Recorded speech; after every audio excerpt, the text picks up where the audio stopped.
Welcome to the Coastin With Quayz series, where I hit the road for a coaster-packed adventure across North America. Ride along as I conquer record-breaking roller coasters, explore new parks, and earn new coaster credits. 9 parks, 12 days, thousands of miles of thrills. This is an ultimate amusement park road trip. This is Coaster Tour North America. Coming up on this episode, I head back to Canada's Wonderland, but this time I'm on a mission. First, I get on some new credits that I missed the day before, and then now that I know the park, I get some re-rides on some of the best coasters like Alpen Fury, Leviathan, Behemoth, and Yukon Striker. So, stay tuned for this episode at another great park for episode 5, Canada's Wonderland. Let's get into the vlog. Good morning, everyone. Welcome to Coaster Tour North America, episode 5. Again, at Canada's Wonderland, day 2 at Canada's Wonderland. Got here a bit earlier today. As you can see, not nearly the lines yet, which is good, because that'll allow me to maximize a couple rides right from the start. So without wasting any time, let's get right on in. All right, so one thing to note, today the park does have early entry. So an hour early you can get into the park, but there's certain stipulations. I have a gold pass with the All Parks passport, so that's what allowed me to get in. I guess if I just had the regular gold pass, I wouldn't be allowed in for early entry. So the Alpen Fest or Alpen Fury area is where early entry is taking place, or where the open rides will be. So Thunder Run, Clockworks, Alpen Fury, and the Fly. So let's see what we can get on. I still need to get Thunder Run and the Fly credits. All right, Alpen Fury is not running yet. People are queuing, but I'm gonna get on Thunder Run first because there's like almost nobody in line and it's actually running. I know that the line for Alpen Fury is just gonna get longer, but that's okay.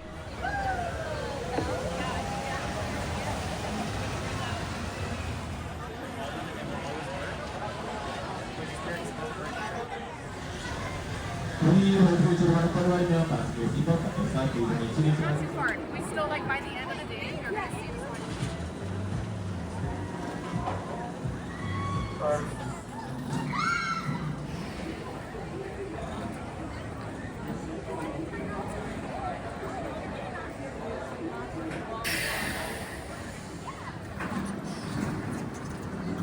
All right, this worked out perfectly. I got my ride on Thunder Run. If you don't know, Thunder Run is, it's like this park's mine car roller coaster, but it's electrically powered. So there's no drop. It just kind of starts going, and then it's just a bunch of like helixes and stuff, but it's mostly inside Wonder Mountain in the dark, just a couple strobe effects. So a lot of fun, a very enjoyable ride. And then I ran right over here to the Fly and got a quick ride on that. So within a half hour, not even a half hour, I got 2 new credits. And if you see this line behind me, this is the line for Alpen Fury, and it goes all through. So I'm gonna skip Alpen Fury for now because it has long lines all day, but everyone that's getting here is going right to it. Instead, I saw Leviathan testing, so I'm gonna make my way over there because the park opens to the general public in about 20 minutes. So I should be able to get one of the first trains on that ride. So if you're over by Alpen Fury, you can cut over across by where the bat is to get to Leviathan. Provides a quick little shortcut. You can also get to Wild Beast as well because you have to pass that on the way to Leviathan. All right, everyone's over here getting ready for rope drop by the bat.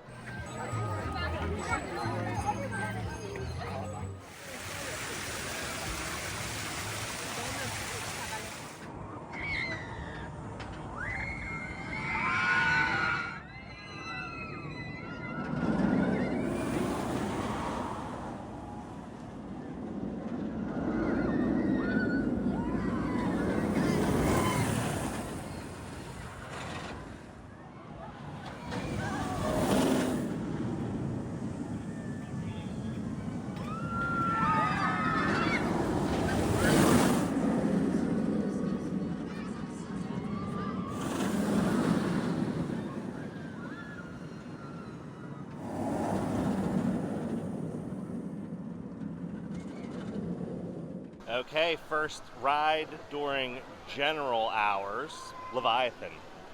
I think the best way to describe this ride is Fury Light. and that's not a bad thing. Leviathan is awesome. On some of those big airtime hills, you probably get the best floater airtime in this entire park.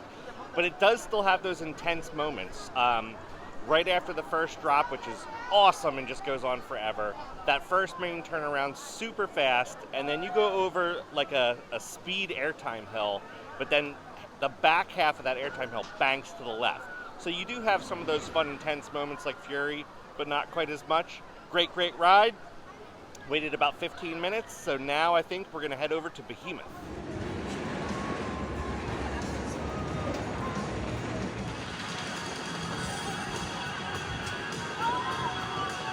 Made it back over to Behemoth, or as this sign says, Ehemoth. The B is covered. Also, by the way, Leviathan and Behemoth, does this park just name their roller coasters after Final Fantasy characters and creatures? Just saying.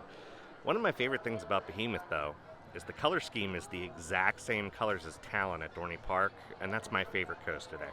But the line's about 20 minutes or so, but I'm going to do the single rider line because there's only about 8 to 10 people up there. So let's get on back there and get up there.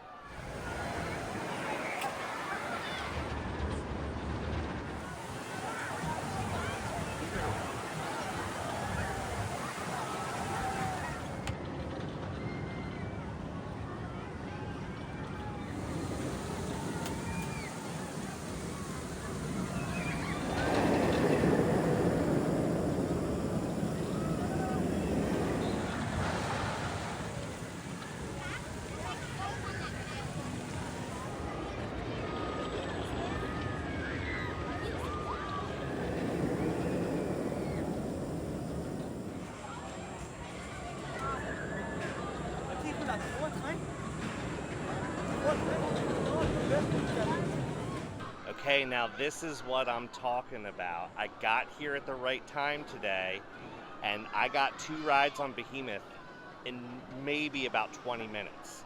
I used that single rider line. They filled in the rows where necessary, but the ride ops are getting people on, getting people in the queue, so that was great. Already, the park has only been open for like 45 minutes, maybe an hour, and I've gotten 5 rides on coasters. Yesterday, I didn't get my first ride on a coaster till I was here for like 2 or 2+ hours, so this is great. I'm going to move to the Backlot Stunt coaster because that's literally right next to Behemoth, and that is a new credit for me, so let's head right over there.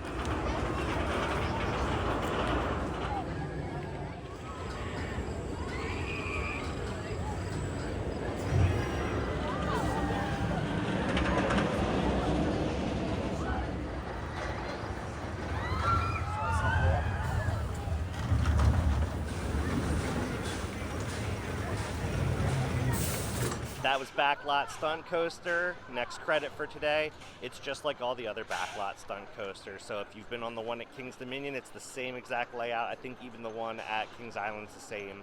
Although this one seemed a little bit smoother, so I think I prefer this to the one at Kings Dominion. I'm on the pathway that kind of connects the Behemoth Plaza to the Yukon Striker Plaza area, so I'm going to see what's going on over there, Mindbuster and Yukon Striker, and see which one of those 2 I want to get on next.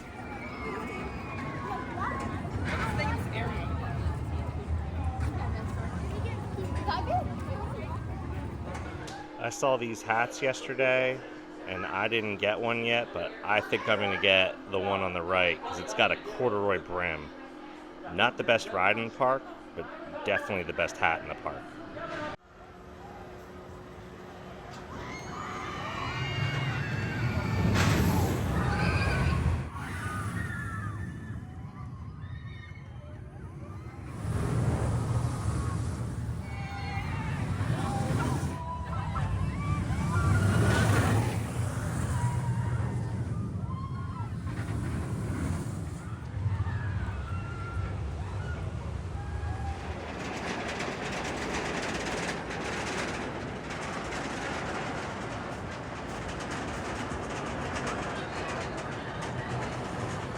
Alright, I finally got a front row ride on Yukon Striker.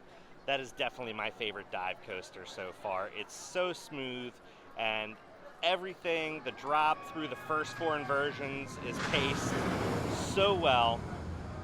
Some people complain about after you go to that that mid-course brake run and just kind of do like the drop and then airtime hill and a helix, it's boring, but I actually enjoy the end. It's not bad. So I'm gonna skip Mindbuster for now because I think I want to get another night ride on that, and I want to maximize my time to get on some other coasters. I still have like 5 or so credits I need to get, most of which are family coasters. So I'm going to work on doing that next. I'm going to put a little montage of all those coasters in as I get each of those credits, so come along with me.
That was a montage of the remaining 5 credits that I needed here at Canada's Wonderland, Silver Streak, Taxi Jam, which it's always weird getting on like the Ultra Kiddie coaster as just a grown adult without a kid with you, but moving on. Snoopy's Racing Railway, which is the same ride that they just put in at Carowinds, so great ride there. The Bat, and then Wonder Mountain's Guardian. So I have every credit here at Canada's Wonderland. That means now for the last 4 or 5 hours that the park is open, it's all about getting re-rides. So I think I'm going to head to AlpenFury first. Let's head on over there.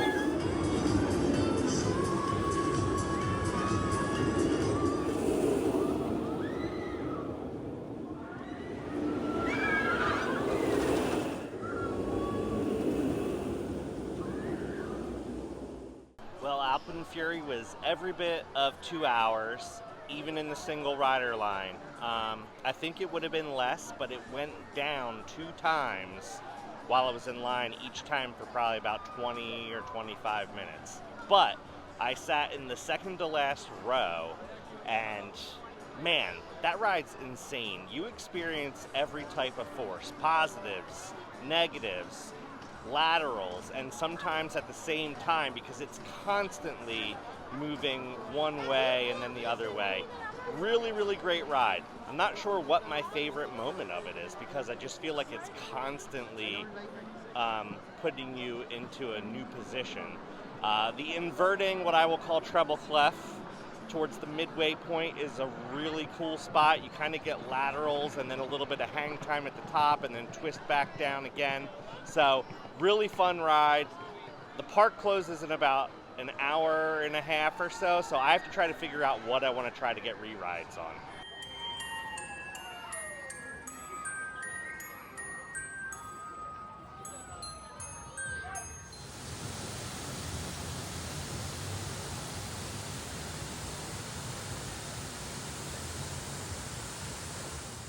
All right, so after some thinking and some rehydrating, I've decided I'm gonna do Leviathan.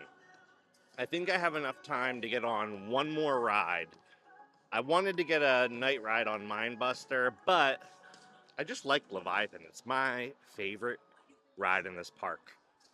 It was up and down between Leviathan and Alpen Fury, but ultimately I settled on this Bad Larry. So I did want to get some extra footage before it got dark. So as you can see, it's kind of nighttime now. So after Alpen Fury, got some more footage. Now time to ride Leviathan. All right, just like that, I'm here. So as my wife Kira would say, let's get on this Bad Larry.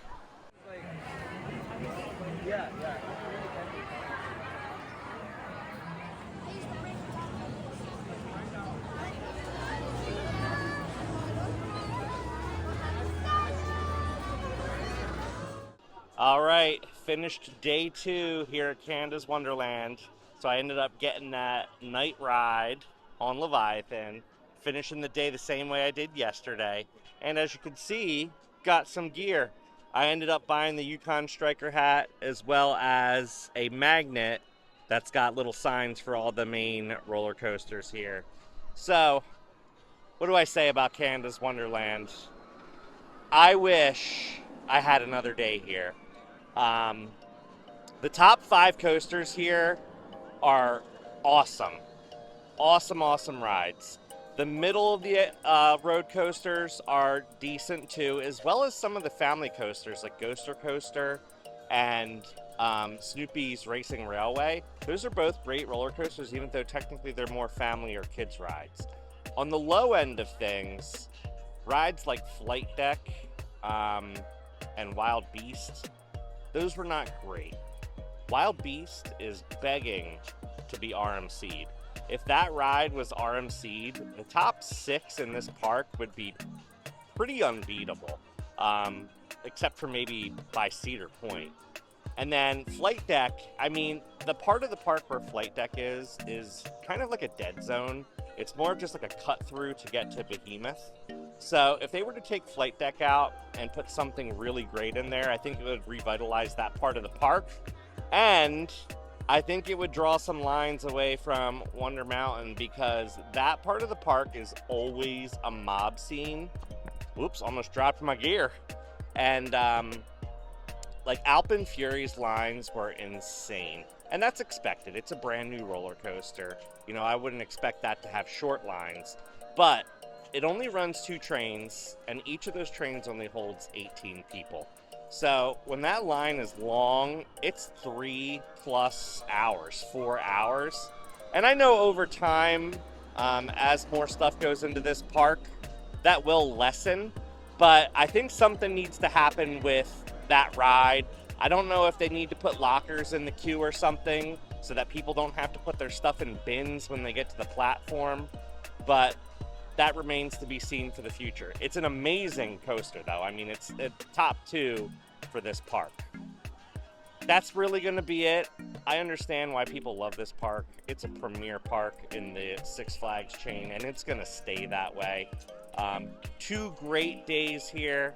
I can't wait to come back here and do it all again. So until next time, sneak peek. Episode 6 of the Coaster Tour North America is at Waldemere in Erie, Pennsylvania. So I'll be spending a day there tomorrow. And then, until next time, keep on coasting.